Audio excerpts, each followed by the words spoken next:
Forum में प्रथम विश्व युद्ध अपने चरम पर था। चारों तरफ गोलियों की गूंज थी और दुश्मन एक दूसरे का खून बहाने पर उतारू थे। ऐसे समय में एक जर्मन सैनिक हाथ में क्रिसमस ट्री लिए क्रिसमस गीत गाता हुआ अपनी जान की परवाह किए बिना युद्ध भूमि के बीचों बीच चला आया। यह ऐसा कदम था जो किसी भी पल उसकी मौत का कारण बन सकता था। लेकिन हैरानी की बात यह थी कि सामने मौजूद दुश्मन सैनिकों ने उस पर गोली चलाने के बजाय तालियां बजाकर उसका स्वागत किया। कुछ स्कॉटिश सैनिकों ने तो बैगपाइप बजाकर उसका साथ भी दिया।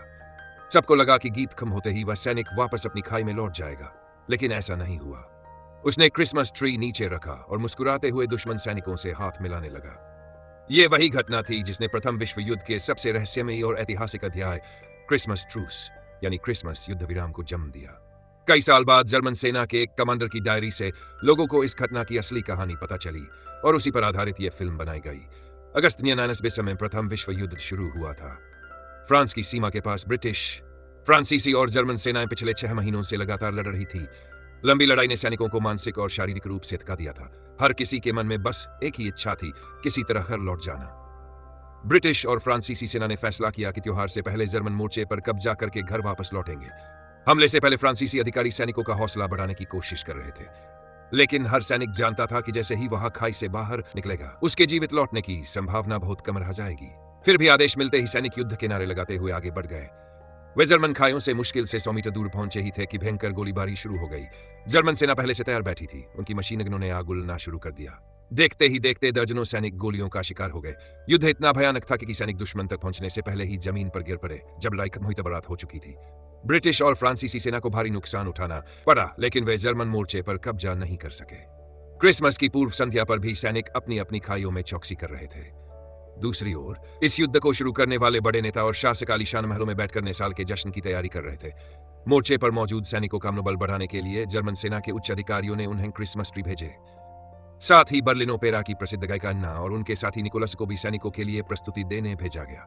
उधर ब्रिटिश सैनिक भी क्रिसमस मनाने के लिए बैगपाइप बजा रहे थे और क्रिसमस गीत गा रहे थे। उनकी मधुर आवाजें युद्ध भूमि पार करते हुए जर्मन खाइयों तक पहुंच गई। गीत सुनकर जर्मन सैनिकों ने भी जोखिम उठाते हुए अपने क्रिसमस ट्री खाइयों के ऊपर सजा दिए। दोनों पक्ष लगभग 100 मीटर की दूरी से ही त्योहार मनाने लगे। तभी जर्मन गायिका अन्ना ने सैनिकों के लिए गाना शुरू किया, लेकिन गाते गाते उन्होंने ऐसा कदम उठाया जिसकी किसी ने कल्पना भी नहीं की थी। वह खाई से बाहर निकल आई, एक क्रिसमस ट्री हाथ में उठाया और गोलियों की परवाह किए बिना युद्ध भूमि के बीचों बीच पहुंच गई। यही से वह ऐतिहासिक पल शुरू हुआ। तीनों देशों के सैनिकों ने उस रात युद्ध रोकने पर सहमति बना ली। सभी ने अपने अपने गिलास उठाकर एक दूसरे को क्रिसमस की शुभकामनाएं दी। फिर आसमान में रोशनी वाले फ्लेयर दागे गए, जिससे पूरा युद्ध क्षेत्र जगमगा उठा। कुछ ही देर में सैनिक अपनी अपनी खाइयों से बाहर निकलने लगे। जो लोग कुछ घंटों पहले एक दूसरे को मारने की कोशिश कर रहे थे, वे अब मुस्कुराते हुए एक दूसरे के पास आ रहे थे। सभी अपने साथ खाना, मिठाइयां और शराब लेकर आए थे। जर्मन सैनिकों ने अपने पास बचाकर रखी हुई चॉकलेट फ्रांसीसी सैनिकों को दी, लेकिन फ्रांसीसी सैनिकों को भरोसा नहीं था। उन्हें डर था कि कहीं चॉकलेट में जहर न मिला हो। उन्होंने इशारे से जर्मन सैनिकों को पहले खुद खाने के लिए कहा। आखिर कुछ ही समय पहले दोनों एक दूसरे के खून के प्यासे दुश्मन थे। फ्रांसीसी सैनिकों का डर दूर करने के लिए जर्मन सैनिक ने बिना जिद चॉकलेट का एक टुकड़ा तोड़ा और खुद खाकर दिखाया। अब फ्रांसीसी सैनिक का डर पूरी तरह खत्म हो चुका था। उसने बेजिक चॉकलेट ली और बड़े मजे से खाने लगा। बदले में उसने अपने पास संभाल कर रखी हुई अंगूर की शराब जर्मन सैनिक को भेंट कर दी। यह नजारा देखकर पास खड़े स्कॉटिश सैनिक भी मुस्कुरा उठे। उन्होंने अपनी जेब से परिवार की तस्वीरें निकाली और जर्मन सैनिकों को अपनी पत्नी और बच्चों की तस्वीरें दिखाने लगे। कुछ ही देर में माहौल ऐसा हो गया जैसे वे दुश्मन नहीं बल्कि वर्षों पुराने दोस्त हों। सैनिकों ने रोशनी वाले फ्लेयर को आतिशबाजी की तरह इस्तेमाल किया। युद्ध भूमि के बीचों बीच सबने मिलकर खाना खाया, शराब पी और बातें की। जिन हाथों में कल तक बंदूकें थी, उन्हीं हाथों में अब दोस्ती के जाम थे। कुछ देर बाद सैनिकों ने बैगपाइप बजाना शुरू किया और सब मिलकर गीत गाने लगे। फिर एक ब्रिटिश पादरी की अगुवाई में सभी सैनिकों ने साथ बैठकर प्रार्थना की। उस पल युद्ध भूमि पर एक अजीब सी शांति छा गई थी। अगर युद्ध न होता तो शायद ये सभी लोग बहुत अच्छे दोस्त बन सकते थे। प्रार्थना समाप्त होते ही आधी रात की घंटियां बज उठी। अब विदा लेने का समय आ चुका था। भारी मन से सैनिकों ने एक दूसरे को अलविदा कहा और वापस अपनी अपनी खाइयों में लौट गए। उन्हें पता था कि अगली सुबह शायद फिर से उन्हें एक दूसरे पर गोली चलानी पड़े। अगली सुबह एक जर्मन सैनिक की नींद अचानक मिट्टी खोदने की आवाज से खुल गई। उसने तुरंत उठकर बाहर झांका। सामने एक स्कॉटिश सैनिक जमीन में गड्ढा खोद रहा था। पहले तो जर्मन सैनिकों को शक हुआ कि कहीं वह मत हो नहीं लगा रहा। वे गोली चलाने ही वाले थे कि तभी ब्रिटिश पादरी सफेद झंडा लेकर युद्ध भूमि के बीचों बीच आ गए। पूछने पर पता चला कि उस स्कॉटिश सैनिक का बड़ा भाई पिछली लड़ाई में मारा गया था। क्रिसमस युद्ध विराम के दौरान उसे अपने भाई काश्व मिल गया था और अब वह उसे सम्मानपूर्वक दफनाना चाहा था। उसी समय एक ब्रिटिश अधिकारी भी खाई से बाहर आया और अपने सैनिकों को डांटने लगा कि वे आखिरकार क्या रहे हैं। तभी जर्मन अधिकारी भी बाहर निकल आया और उसने एक प्रस्ताव रखा। उसने कहा कि क्यों न युद्ध विराम को एक दिन रबड़ा दिया जाए ताकि सभी सैनिक अपने मारे गए साथियों को सम्मानपूर्वक दफना सके। कुछ ही देर बाद तीनों देशों के अधिकारी फिर से एक जगह इकट्ठा हुए। थोड़ी चर्चा के बाद सभी इस बात पर सहमत हो गए कि युद्ध जल्दी खत्म होने वाला नहीं है, इसलिए मृत सैनिकों के शवों का आदान प्रदान करके उनका अंतिम संस्कार कर देना चाहिए। इसके बाद सैकड़ों सैनिक युद्ध भूमि में फैल गए और अपने अपने साथियों के शव तलाशने लगे। किसी ने अपने दोस्त को कंधे पर उठाया तो किसी ने अपने भाई को। फिर सबने मिलकर कब्रें खोदी और अपने साथियों को सम्मानपूर्वक दफना दिया। पादरी की प्रार्थना के बीच स्कॉटिश सैनिक ने एक बार फिर बैगपाइप बजाना शुरू किया। उसकी धुन सुनकर वहां मौजूद हर सैनिक की आंखें नम हो गई। कुछ ही घंटों में पूरा मैदान कब्रों से भर गया था। जब अंतिम संस्कार पूरा हो गया और हथियार वापस लौटा दिए गए तो सैनिकों ने कुछ ऐसा किया जिसकी किसी ने कल्पना भी नहीं की थी। उन्होंने युद्ध भूमि में ही फुटबॉल मैच आयोजित कर लिया। तीनों देशों के सैनिक मैदान के चारों ओर खड़े होकर अपनी अपनी टीम का उत्साह बढ़ाने लगे। हंसी मजाक और शोरगुल के बीच मैच खेला गया और आखिर में जर्मन टीम 2 से जीत गई। मैच के बाद सैनिक गोले से बने गड्ढों में बैठकर साथ शराब पीने लगे। कुछ ने ताश खेली तो कुछ बातचीत में खो गए। ऐसा लग रहा था जैसे युद्ध भूमि नहीं बल्कि किसी दोस्ती के समारोह का आयोजन हो रहा हो। लेकिन यह शांति ज्यादा देर टिकने वाली नहीं थी। युद्ध हमेशा सैनिक नहीं बल्कि सत्ता में बैठे लोग तय करते हैं। ऊपर से आदेश आया कि जर्मन सेना को फिर से हमला शुरू करना होगा, लेकिन अब हालात बदल चुके थे। कुछ दिन पहले तक जो लोग दुश्मन थे वे अब दोस्त बन चुके। कोई भी दूसरे पर गोली चलाना नहीं चाहता था। इसीलिए हमले से पहले जर्मन कमांडर चुपचाप ब्रिटिश और फ्रांसीसी खायों तक पहुंचा और उन्हें आने वाली बमबारी की जानकारी दे दी। इसके बाद प्रथम विश्व युद्ध का शायद सबसे अविश्वसनीय दृश्य देखने को मिला। ब्रिटिश और फ्रांसीसी सैनिक अपनी खाइयों से बाहर निकले और जर्मन कमांडर के पीछे पीछे जर्मन खाइयों में जाकर छिप गए।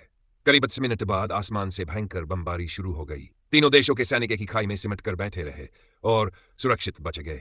जब बमबारी खत्म हुई तो ब्रिटिश अधिकारी ने सुझाव दिया कि अब सभी सैनिक ब्रिटिश खाइयों में चले जाएं, क्योंकि नियम के अनुसार ब्रिटिश सेना जल्द ही जवाबी हमला करने वाली थी। सभी सैनिक फिर एक बार जर्मन खाई से निकलकर ब्रिटिश खाइयों में पहुंच गए। जैसा अनुमान था, कुछ ही देर में ब्रिटिश तोपों ने भी जोरदार जवाबी गोलाबारी शुरू कर दी। सैनिक कान बंद करके खाइयों में बैठे रहे और एक बार फिर सुरक्षित बच निकले। लेकिन अब विदा का समय आ चुका था। दोनों पक्षों के अधिकारियों ने एक दूसरे से हाथ मिलाकर धन्यवाद कहा। स्कॉटिश सैनिक ने बैगपाइप पर एक भावुक धुन बजाई और अपने जर्मन दोस्तों को वापस उनकी खाइयों की ओर जाते हुए देखता रहा। अब दोनों तरफ के सैनिक युद्ध से पूरी तरह बच चुके थे। उन्होंने अपने परिवारों को लिखे पत्रों में इस असाधारण युद्ध विराम और दोस्ती की कहानी लिपेजी।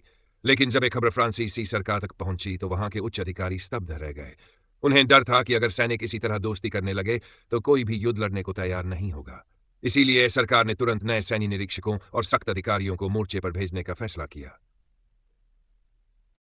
दूसरी तरफ ब्रिटिश सरकार को भी इस युद्ध विराम की खबर बहुत जल्दी मिल गई। सरकार को यह बात बिल्कुल पसंद नहीं आई कि दुश्मन देशों के सैनिक आपस में दोस्ती कर रहे हैं।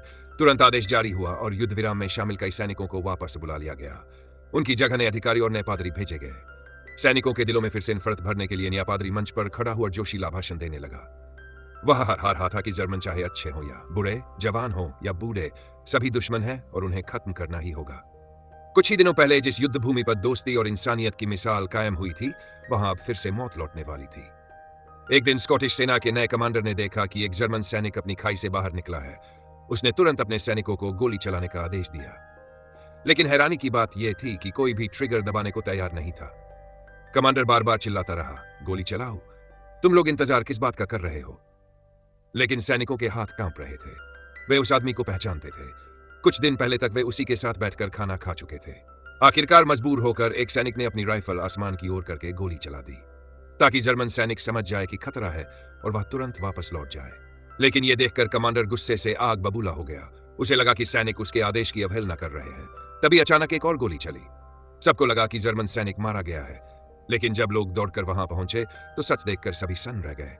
जमीन पर गिरा हुआ आदमी जर्मन सैनिक नहीं बल्कि एक फ्रांसीसी सैनिक था। दरअसल उसकी मां जर्मन थी। महीनों से चल रहे युद्ध के कारण वह लगभग 5 महीने से अपनी मां से नहीं मिल पाया था। क्रिसमस युद्ध विराम के दौरान जर्मन सैनिकों ने उसकी मदद की थी ताकि वह जर्मन इलाके से गुजरकर अपनी मां से मिल सके। लेकिन अब उसी इंसानियत की कीमत उसे अपनी जान देकर चुकानी पड़ी। इस घटना ने जर्मन सैन्य नेतृत्व को भी हिलाकर रख दिया। उन्हें एहसास हो गया कि अगर सैनिक इसी तरह दोस्ती और भाईचारे की भावना रखने लगे तो युद्ध लड़ना मुश्किल हो जाएगा। उच्च अधिकारियों ने इसे देश के प्रति विश्वासघात माना। इसके बाद फैसला लिया गया कि युद्ध विराम में शामिल सभी जर्मन सैनिकों को पश्चिमी मोर्चे से हटाकर पूर्वी मोर्चे पर भेज दिया जाए, जहां उन्हें रूस की सेना के खिलाफ लड़ना था। यह एक तरह की सजा थी। उनमें से कई सैनिकों को फिर कभी अपने घर और परिवार को देखने का मौका नहीं मिला। जब सैनिकों को ट्रेन में बैठाया जा रहा था, तब उनके कमांडर ने गुस्से में वह हारमोनिका भी तोड़ दी, जिसकी धुन पर वे कभी अपने दुश्मनों के साथ गीत गाया करते थे।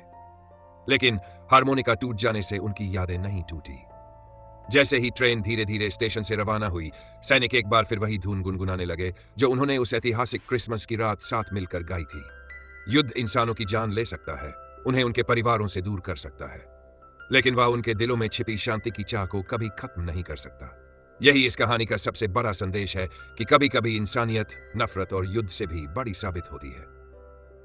और इसी के साथ खत्म होती है उस ऐतिहासिक क्रिसमस युद्ध विराम की कहानी। एक ऐसी रात जब दुश्मनों ने हथियार छोड़कर इंसानियत को चुना था, जहां कुछ घंटों के लिए गोलियों की आवाज बंद हुई और उसकी जगह दोस्ती, गीत और उम्मीद ने ले ली।